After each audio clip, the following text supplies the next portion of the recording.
Oh, hello, you guys. My name is Felix Cepeda, and I'll be talking about language here in the RGV. I will be discussing research I conducted. I hope you get a lot from this, and um, hopefully, you enjoy the presentation. People and textual evidence from the RGV support bilingualism, especially Spanglish or Tex-Mex. I decided to come up with this claim because I noticed that my evidence pointed to this idea, right? That bilingualism exists here in the RGV, and Spanish does exist here in the RGV. We speak Spanish and English, and we tend to um, code switch. We tend to talk in both languages, and um, it is important to point that out. And me as being coming from the RGV or being born in the RGV, it's important for me to understand that because um, once I'm able to um, once I'm able to sorry, once I'm able to understand that, I'll be able to communicate with people here in the RGV in a slightly different way, in a more understanding way, in a more supportive way, if I can use that term. I'll be going up to the next slide so we can start discussing my research. In the linguistic interview, I asked a classmate, and with her consent, I was able to conduct an interview about language, right? But at first, I started off with questions that um, with broad questions that discussed anything she wanted to talk about, anything that she wanted to talk about. Then I kept going, and then as time progressed, because the interview was for like an hour, I noticed that I was able to maneuver my interview um, into what I really wanted to get out from her, right? But I wasn't gonna do that in the beginning because then it was gonna be a biased interview. I wanted the interview to be as unbiased as it could be, right? Um, and I was able to actually um, jot down the actual transcription of the interview, and it came out really really good. I really learned from talking to my classmate Roberta for pseudonym, but um, we ended up discussing about language, and she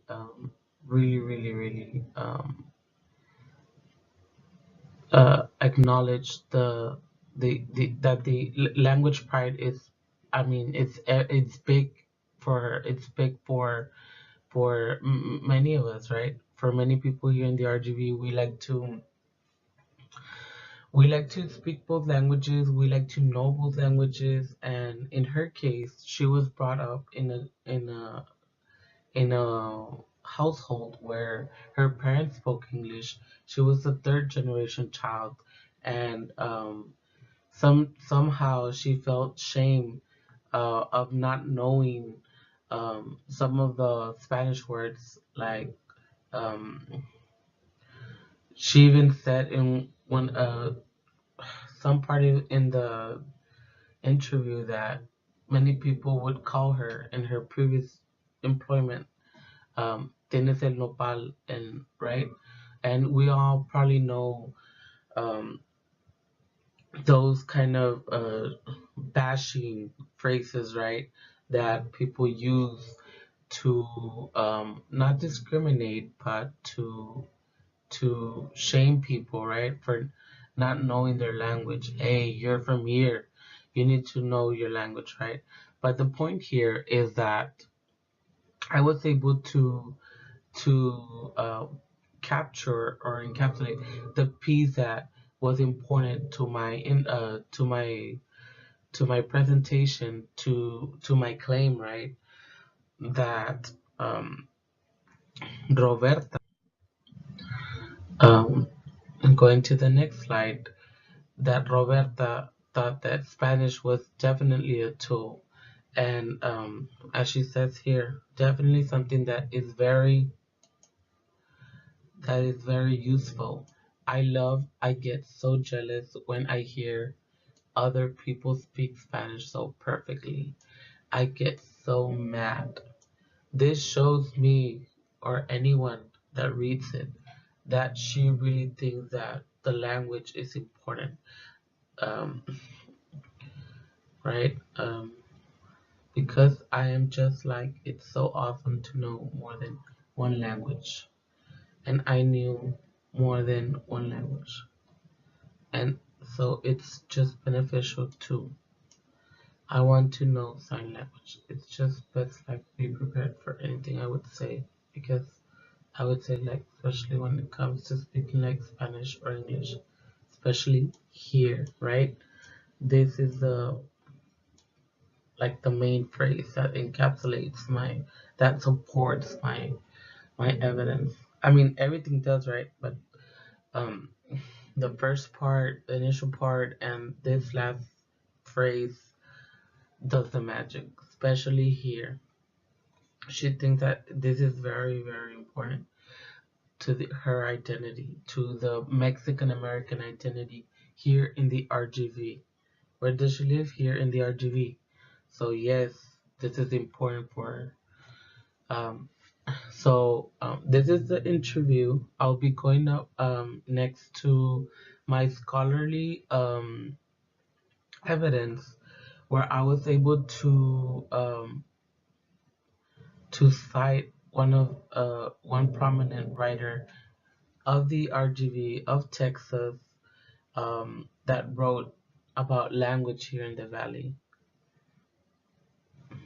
So, language pride in the RGV.